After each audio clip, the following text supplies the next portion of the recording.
Bonjour à tous, donc aujourd'hui je suis avec Caroline Moret qui est chargée de développement, transmission et reprise d'entreprise au sein de la Chambre de métier et de l'artisanat à Saint-Laurent-du-Var. Donc bonjour Caroline. Bonjour Xavier. Alors est-ce que tu peux nous présenter le service transmission reprise de la Chambre? Alors la Chambre de métier de l'artisanat Provence-Côte d'Azur est située à Saint-Laurent-du-Var pour le département des Alpes-Maritimes. Le service transmission et reprise d'entreprise de ce département est composé d'une équipe de 3 personnes. Il dispose également d'une bourse d'entreprise artisanale à la vente, entre 100 et 200 entreprises à la vente selon la période. Notre objectif, c'est de favoriser la transmission d'entreprises artisanales sur le territoire afin de pérenniser à la fois les emplois et les savoir-faire. C'est quoi les enjeux pour la Chambre de métier à l'heure actuelle pour la transmission reprise?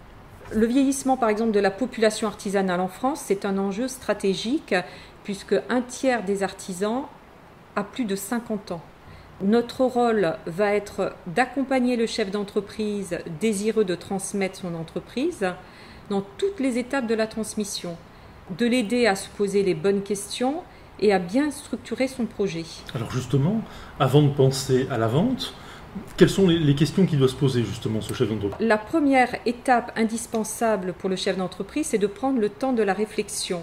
On constate assez souvent que la phase de préparation et la mise à la vente interviennent tardivement, soit par manque de motivation, soit de temps ou d'information. Idéalement, il faudrait préparer sa transmission pendant en combien de temps? 1 an, 2 ans? Alors au minimum 2 ans.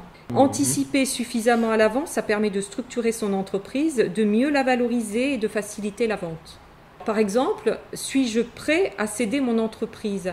Le facteur psychologique est vraiment déterminant parce que parfois il s'est créé un lien fort entre le cédant, parce qu'il a créé son entreprise il y a plusieurs années, soit parce qu'il a tissé des liens aussi importants avec ses salariés ou avec ses clients, voire ses fournisseurs.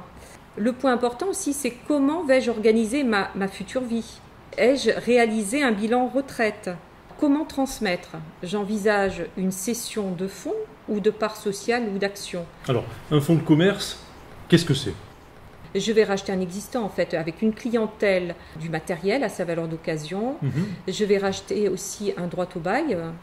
Et puis aussi des salariés, c'est-à-dire que je vais reprendre les contrats de travail de salariés s'il y en a. Mais je ne rachète ni la trésorerie ni les dettes, je ne rachète qu'une partie de l'entreprise. C'est la différence avec un rachat de titres d'action ou de parts sociales, où là je rachète la société dans son ensemble, c'est-à-dire il va y avoir une continuité de l'entreprise. Il faut se faire accompagner aussi par des conseils, que ce soit expert comptable, avocat, notaire, banquier, assureur, afin de répondre à toutes ces interrogations. Autre point, à qui transmettre? À la famille? À un ou plusieurs salariés? Alors, est-ce que le salarié, lors d'une vente d'une entreprise, est-ce que le salarié il est prioritaire? On ne va pas rentrer dans le détail, mais il y a des informations préalables à donner à un salarié. Ensuite, comment bien analyser et valoriser mon entreprise? Quelle sera ma fiscalité de cession? Où vais-je trouver le repreneur, le ou les repreneurs? Alors justement, les repreneurs, où est-ce qu'on les trouve? Alors, c'est autour de lui aussi qu'il va pouvoir trouver des repreneurs potentiels. Peut-être qu'il n'a pas pensé, par exemple, à céder son entreprise à un salarié parce qu'il considère qu'il n'a pas les compétences suffisantes aujourd'hui. Mais peut-être que ce sera l'occasion aussi de lui expliquer qu'il y a des possibilités peut-être de le former pour qu'un petit peu plus tard, en différé, il puisse racheter son entreprise. Et est-ce qu'il peut en parler à son expert comptable, à des fournisseurs? Bien sûr, il y a tout un réseau et souvent c'est autour de soi aussi qu'on trouve son repreneur. Ensuite, comment négocier? Comment se déroule le compromis et l'acte de vente? À qui s'adresser? Comment vais-je accompagner le repreneur? Sur quelle durée? De quelle manière? Donc tout cela pour en fait souligner que le cédant ne doit pas rester isolé. Quels sont les documents obligatoires, entre parenthèses, qu'un cédant doit donner à un repreneur? C'est au moins avoir les bilans, les comptes de résultats, avec les comptes détaillés. Il faut qu'il obtienne aussi le bail commercial. Copie du bail, oui. Il faut qu'il ait aussi une idée de l'ancienneté des salariés, du nombre de salariés, de la masse salariale.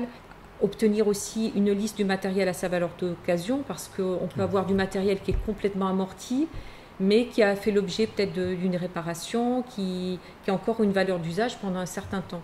Quel type d'accompagnement vous proposez aux chefs d'entreprise ? Nous proposons aux chefs d'entreprise en fait qu'ils rentrent dans un dispositif, s'ils le souhaitent, d'accompagnement individuel à la transmission d'entreprise, mon projet d'entreprise, qui est financé par la région et par la chambre de métier.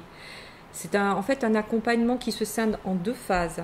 Une première phase de 6 mois maximum avant la mise à la vente et une seconde phase d'une durée de 24 mois à compter de la mise à la vente. Nous proposons un premier rendez-vous avec le dirigeant, soit à la chambre de métier, soit en entreprise, avec à l'appui des documents officiels qu'il nous communiquera. Nous allons ensuite établir un diagnostic, c'est-à-dire une découverte de l'entreprise avec ses points forts, ses points faibles, les atouts, les potentialités, mais aussi les contraintes et les freins. Nous allons effectuer une analyse financière, puis une évaluation du fonds de l'entreprise, par exemple dans le cas d'un fonds, afin de l'accompagner dans les différents domaines. La seconde phase d'accompagnement individuel, donc d'une durée de 24 mois dont on parlait tout à l'heure, donc constitution du dossier de mise à la vente de l'entreprise et publication et diffusion de l'annonce. Ensuite, il y aura une mise en relation entre cédant-repreneur. Donc le dirigeant pourra être mis en relation avec les acquéreurs potentiels identifiés au sein de la chambre de métier. Nous actualiserons cette recherche tout au long de la période des 24 mois grâce à de nouveaux repreneurs potentiels entrants. Durant cette phase de 24 mois, il est prévu donc en moyenne 2 rendez-vous par an avec des points d'actualisation portant sur l'évolution de l'entreprise, sur sa valorisation actualisée. Et est-ce que tu peux nous parler aussi des formations ? Nous proposons également des formations collectives au service de la formation continue de la Chambre de métier. Par exemple, partez à la retraite en toute sérénité. Nous proposons également une formation d'1 jour, préparer la rencontre avec un repreneur. C'est en fait une découverte, comment analyser les points forts, le contexte marché, les aspects fiscaux et juridiques pour évaluer au plus juste votre entreprise. Merci beaucoup d'avoir pris du temps et à bientôt sur le forum. Merci à toi, à bientôt.